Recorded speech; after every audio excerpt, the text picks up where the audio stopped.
Los periodistas. Manuel Antonio de Asís, muchas gracias. Aquí estamos en el análisis de cada semana, hoy con un tema que no sé cómo abordar de entrada. Las ciudades, el avance de las ciudades se reordenan, se reacomodan. El Puebla del siglo XVI no puede seguir siendo tecnológicamente, urbanísticamente lo mismo que cuando se fundó en 1531 a lo que hoy tenemos. Pero tal vez nuestro caso no sea el ejemplo más válido. En términos generales, en el mundo hoy día, con la parte de los avances digitales, la gestión digital, los pasaportes ya se pueden sacar por internet, ya no hay que ir a hacer fila, la gestión en los bancos, o sea, toda la parte de lo que es las nuevas tecnologías han generado un nuevo concepto de ciudad y por lo tanto los seres humanos pues van cambiando también en el entorno, ¿no? Mira, yo creo que este tema es particularmente importante porque en las Naciones Unidas han estado debatiendo en fecha reciente la importancia y la necesidad de evitar las aglomeraciones en las ciudades. La aglomeración inevitablemente provoca marginación por un lado y por otro incapacidad de las autoridades para resolver los problemas de la sociedad. Se ha difundido mucho, sobre todo en los libros de texto, la idea de que el hombre, desde 5000 años antes de Cristo, habita en las ciudades.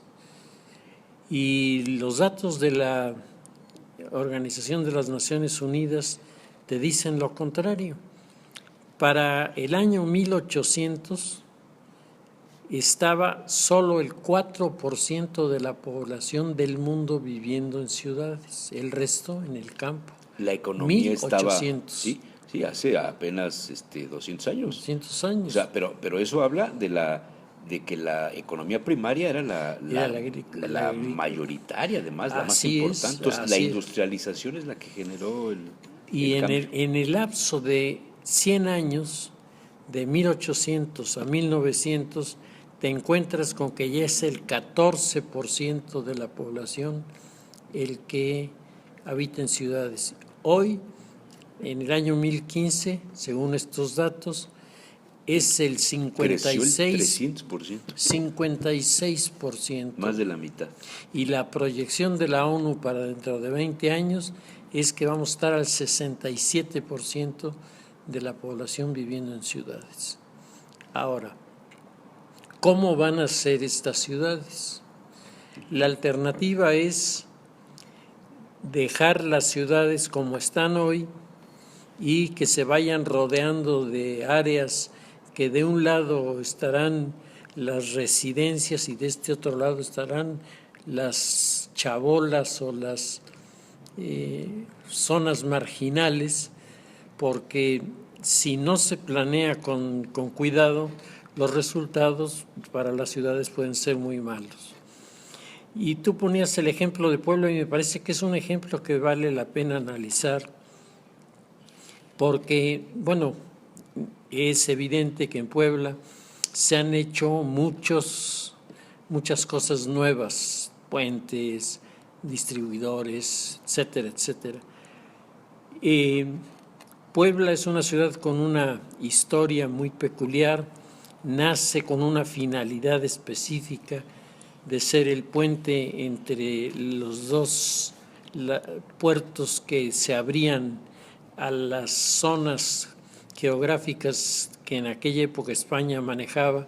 Eran el Pacífico por un lado, con su punto fuerte en la ciudad de Acapulco, y el Golfo de México con su punto fuerte en la ciudad de Veracruz.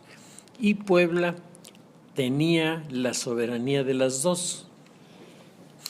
Todo esto hacía que Puebla fuera un centro de intercambio comercial extraordinariamente importante, tan importante, Jesús Manuel, que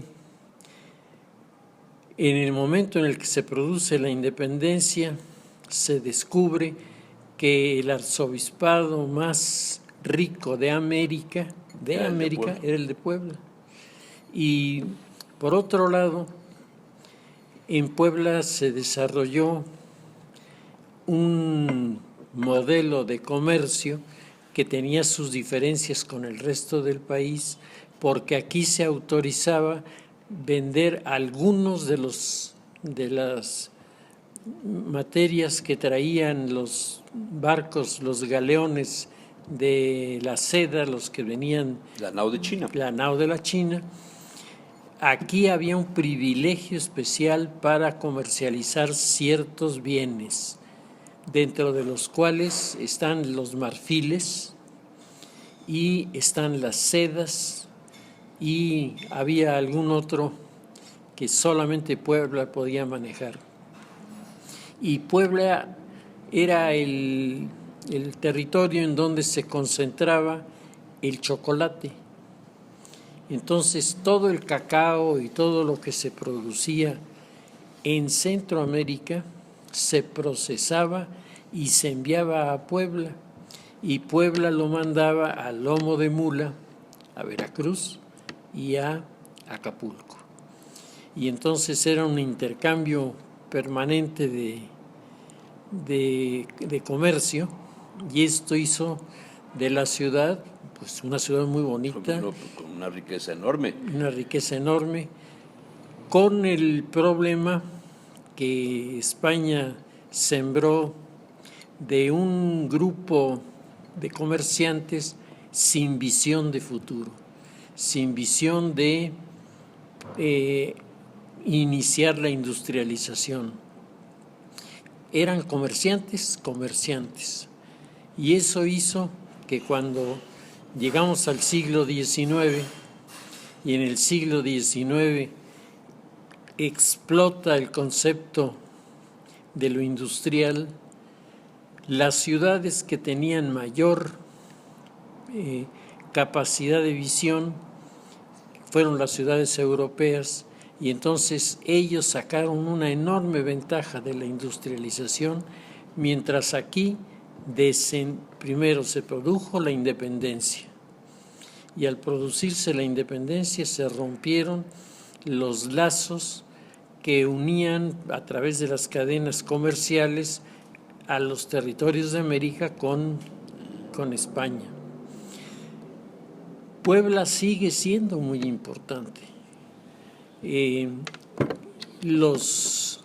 Dice Brian Hamnet, los esfuerzos de Morelos por capturar la ciudad de Puebla fueron grandes, pero pues Morelos resultó en el orden militar menos capaz de lo que algunos textos manejan.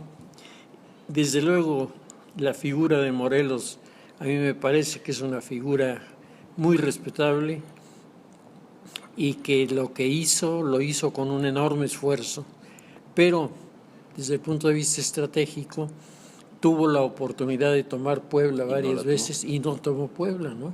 Cuando tomar Puebla y tomar Acapulco, tomar Acapulco sí estaba en su mente, hubieran resultado una ecuación muy favorable para el movimiento guerrillero de independencia. Nosotros llegamos al 1900, Jesús Manuel, con una ciudad que se había reconstruido, porque nosotros, y esto muy poca gente lo recuerda, vivimos un sitio por parte de los franceses en el 63 que dejó la ciudad hecha polvo, ¿sí? Mutilada, sí. San Agustín, San Javier, así es. La Concordia, Santa Inés, varias casas en la Reforma, la casa donde estuvo Zaragoza fue de las más bombardeadas, por eso después hicieron el banco ahí, la casa donde nació la fragua, o sea, todo eso desapareció. Todo desapareció, y con ello una buena parte de la historia. Y ahí hubo un criterio de reconstrucción en el que cuenta muchísimo la visión que tenía el porfiriato del área urbana. De hecho, si tú te fijas en las casas que están en la Avenida Reforma, muchas de estas casas tienen la impronta del periodo porfirista, no el anterior. Sí, fueron remodeladas. Remodeladas y el afrancesamiento. Bueno, y no solo las casas, las iglesias, también no, hubo claro. la intervención desde Manso con lo clásico, con lo neoclásico, con el neoclásico. Acabó con el barroco. Que era un intento de borrar Era la moda vestigios. También era la moda, ¿no? Había entrado con mucha fuerza. Sí. El famoso ciprés de la catedral pues es un ejemplo de esa transformación que hubo. Que hubo y que marca a la Catedral de Puebla. Bueno, la ciudad es una ciudad para 1900 que tiene su encanto, sigue teniendo su importancia, pero comienza a industrializarse. Para 1900 hay todo un conjunto de industrias que se reparten entre Orizaba, varias ciudades de Tlaxcala y Puebla. Y ese bloque es el bloque que comienza con lo que en su momento le dio a esta ciudad mucha riqueza, que es la industria textil. La industria textil que en la fábrica La Constancia, que ahora es museo, por cierto, un museo muy interesante, se comenzaron a crear las primeras expectativas de proyección de nuestros productos hacia el exterior. Ha manejado esto por Porfirio Díaz, que rompió con todos los moldes de los gobernantes liberales y siendo él posiblemente el liberal más identificado con su causa en el siglo XIX, principios del siglo XX, el hombre se abrió a reformas sumamente importantes que dejaron como resultado la repartición de riqueza en amplias zonas del territorio nacional. Hasta allí, México seguía siendo, Jesús Manuel, un territorio agrícola. De hecho, uno de los soportes importantes del porfiriato son las haciendas. Bueno, donde hoy vivimos eran ranchos. Eran campos agrícolas, Huexotitla, Las Palmas, Gabriel Pastor, todo eso eran ranchos. Eran ranchos, así es. Yo todavía me acuerdo en el 68 cruzar el río ahí. Sí, en la 16 de septiembre, ahí esperabas el autobús porque íbamos al Pereira, que recién se había pasado ahí a esa zona, y era el río y eran campos. Así es. La ciudad había crecido un poco en su perímetro. Hoy que se han estado elaborando por parte de los estudiantes de historia mapas de la ciudad de Puebla, según las diferentes etapas, el crecimiento de la ciudad era relativamente pequeño. Se estaba hacia 1940, 1935, 1940 en 100,000 habitantes. Y ya se decía que la ciudad con 100,000 habitantes era un problema de abastecimiento de agua, de solución de la basura y de servicios de energía eléctrica. La ciudad crece sin un proyecto que la haga crecer. Es decir, aquí los planos reguladores han existido, pero como no si no existieran, no se respetan. Pero la prueba está en el Atliscayotl, una sola vía para comunicar a tantísimas personas que viven en la zona de Angelópolis. Así es. Y eso es una obra reciente. Así es. De Bartlett para acá. Bueno, de Mariano Piña que hizo el Atliscayotl, pero la expropiación de los predios, la comercialización Melquiades, en fin, o sea, no estamos hablando de muchos años. No. Y pues yo creo que tú y yo nos acordamos, Jesús Manuel, de cuando Puebla en los años 60 era mucho más pequeña de lo que es hoy.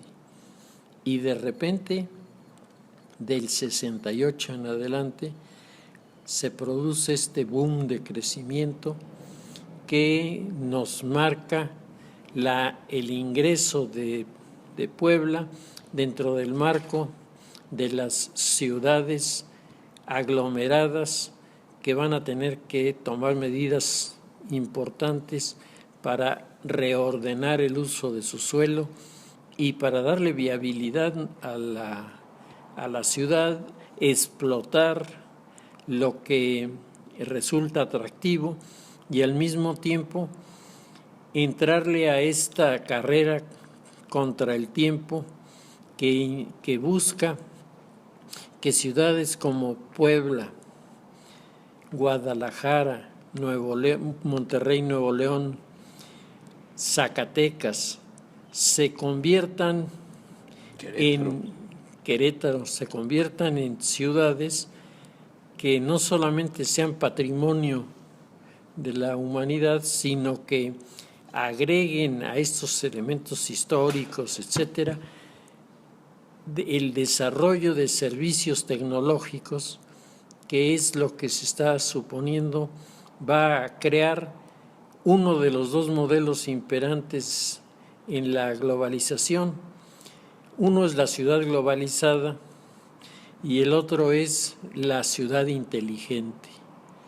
Entonces, la posibilidad de hacer de Puebla una ciudad inteligente me parece que pesa más que hacer de Puebla una ciudad global. ¿Por qué razón? O sea, ¿ese sería el debate? Ese va a ser el debate. Y vamos a estar... Me sorprende mucho. O sea, las ciudades inteligentes en el mundo, Sevilla es una de las ciudades inteligentes que se pone como modelo siempre, desde hace varios años ya. No conozco otras, pero esa se pone como modelo. Y llegan acá algunos urbanistas y nos dicen es que Puebla es Sevilla. Y yo no encuentro el parecido en el desarrollo urbano, ni en la metodología de gestión, ni el avance de la cuestión digital, de las gestiones, nada. O sea, somos totalmente diferentes. Más bien he visto que a Puebla la quieren los gobiernos insertar en la globalización, competir con otras ciudades, ¿no? El vuelo de Puebla a Panamá no le encuentro ningún sentido, pero forma parte del comercio global. Así es. Pero entonces la tirada más debía ser a la ciudad inteligente. A la ciudad inteligente. Y ahí las universidades tienen un papel fundamental. Precisamente, ¿no? Por eso, el tema de tantas universidades en la ciudad que van desde las Patito hasta las de Adeveras. Creo que el último censo andaba en 150 y algo. Más o menos. 153 o algo así. Sí, mientras no encuentren una casa de 2 pisos que la habiliten como universidad y aparezca una nueva, ¿no? Pues aquí, si tú quieres, ponemos la Universidad Yacid. Pues no, porque ya estás en la UPAE. No se puede. Ya no se puede. El fenómeno de las ciudades inteligentes está en este momento sacudiendo a la opinión pública. ¿Cómo se mide, cómo se sabe cuando una ciudad es inteligente? Cuando los servicios fundamentales están garantizados, la población tiene la posibilidad de tener los servicios necesarios sin tener que salir de su casa, y sobre todo porque comiencen a desarrollar la secuela del fin de la carrera en las universidades, es decir, que cada año un grupo de jóvenes se incorpora a la sociedad y esos jóvenes vienen preparados con la mentalidad siglo XXI. O sea, entonces no solamente inteligente, sino también sustentable. Claro, porque no sería inteligente el ser inteligente en un solo momento y después pasar a segundo plano. Aquí la competencia va a ser una competencia muy cerrada y va a ser una competencia cerrada no con Jalisco, no con Guadalajara, no con Zacatecas, va a ser una pelea muy intensa con las ciudades de alrededor, porque Jalapa se está señalando como una de las ciudades que puede ser ciudad inteligente, dado el bagaje cultural que hay en esa zona. A ver, es que nunca habíamos hablado de temas urbanísticos, pero para mí es fundamental el desarrollo urbano de una ciudad porque eso incide en la política de una manera tremenda, es un impacto muy fuerte. Las decisiones que se toman en esto transforman el uso y el manejo en el territorio y por lo tanto de los actores que están en el territorio de la política, ¿no? Desde luego. Las políticas públicas, que es un segmento, ¿no? Pero el construir tantos puentes, el construirnos las ciclovías, ¿es ayudar a la inteligencia de la ciudad? Eso es precisamente lo que... ¿O es ponerla en competencia con lo global? Mira, puede verse de los dos lados cuando no hay una estrategia definida, porque... O sea, cuando no es como moda, no es como para salir en la foto.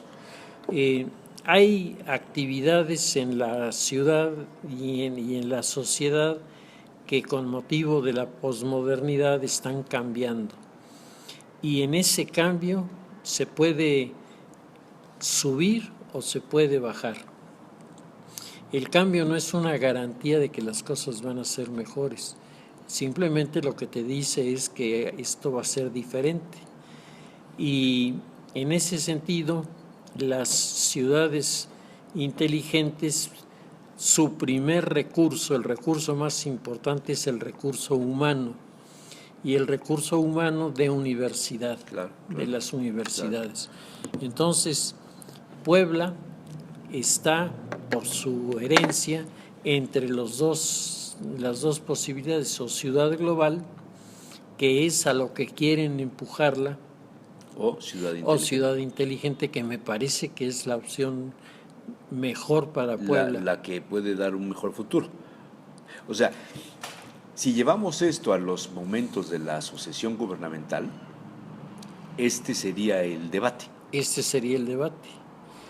No las alianzas, no los partidos, no las... Esos son modos de... Son pero los caminos para llegar. Claro. Pero el concepto sería ese. El concepto es hacia dónde vamos como ciudad, hacia una ciudad inteligente o a una ciudad globalizada. Y cuando hablas de una ciudad no te refieres a la Angelópolis, a la capital del estado, la ciudad-estado, ¿no? Finalmente es lo que pasa en Puebla, pues repercute en los alrededores y en la zona conurbada Puebla-Tlaxcala, que ya estamos de alguna manera, hay una influencia. El caso de Audi, una inversión multimillonaria de Puebla y de Audi, va a beneficiar no solamente a la parte poblana, sino a los tlaxcaltecas, a Huamantla y a esa zona, ¿no?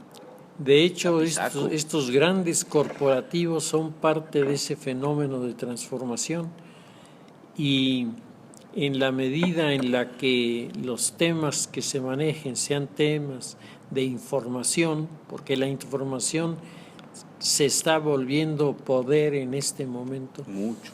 El saber las cosas, el tener buenas fuentes de información, buenas interpretaciones de lo que está pasando. Tienes el caso de Volkswagen con lo de la contaminación. Sí. Es tremendo, ¿no? Ha sacudido a esta planta de una manera impresionante. La manera más desarrollada en forma empírica te va a llevar a los aglomeramientos.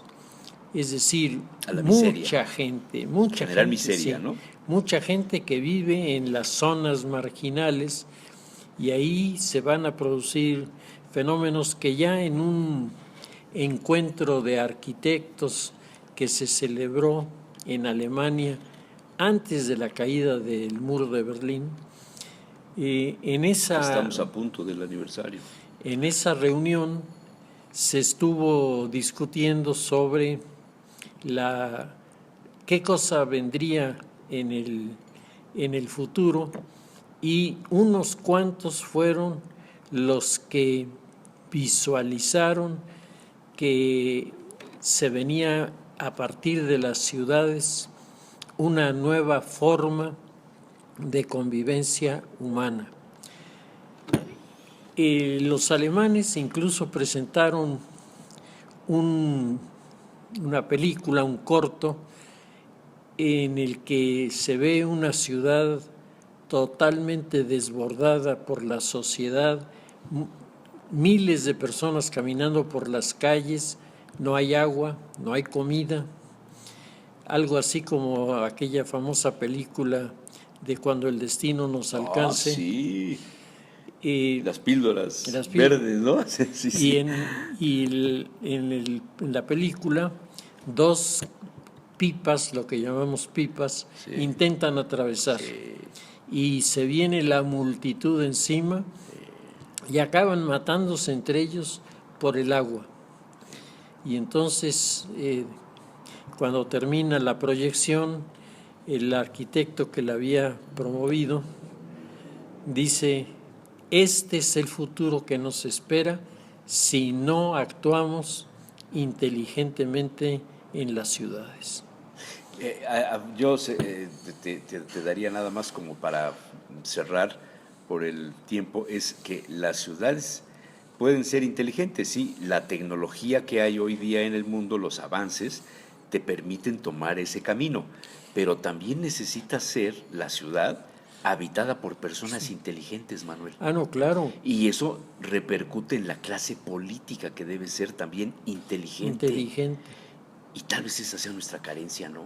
Mira, yo creo que estamos a nivel mundial y a nivel local, estamos teniendo el problema de actores y clases políticas que no han entendido las claves del momento que estamos viviendo y siguen peleándose a la antigüita por los puestos electoreros sin darse cuenta lo que se está en este momento transformando en el mundo a partir de la ciudad.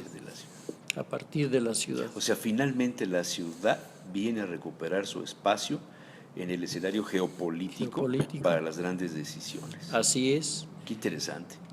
Y hay algunos que dicen que hay que construir ciudades nuevas al estilo Brasilia. ¿Te acuerdas? Sí. De Brasilia. Que fue un fracaso, por cierto. Exacto, a nosotros nos tocó la construcción de Brasilia y tú vas a Brasilia ahora y no hay vida. No te ha resuelto el problema. Vida. Es una ciudad burocrática. Así es una ciudad de burócratas. De burócratas, sí. La gente el fin de semana se va a Río y trabaja ahí durante la semana. Sí. Por lo tanto, no es la ciudad del futuro, no es la que tiene los edificios más grandes. Ni el metro, ni el transporte, ni la... Es aquella que ha logrado mantener en equilibrio a sus habitantes, sí, dándoles los servicios y haciendo que los egresados de las universidades se apliquen en trabajos nuevos para construir la ciudad. Es el tema. Manuel, muy interesante. Hoy no hablamos de política, pareciera, pero no, sí, hablaste de política. Claro. Gracias, Manuel. Seguiremos con estos temas. Los periodistas.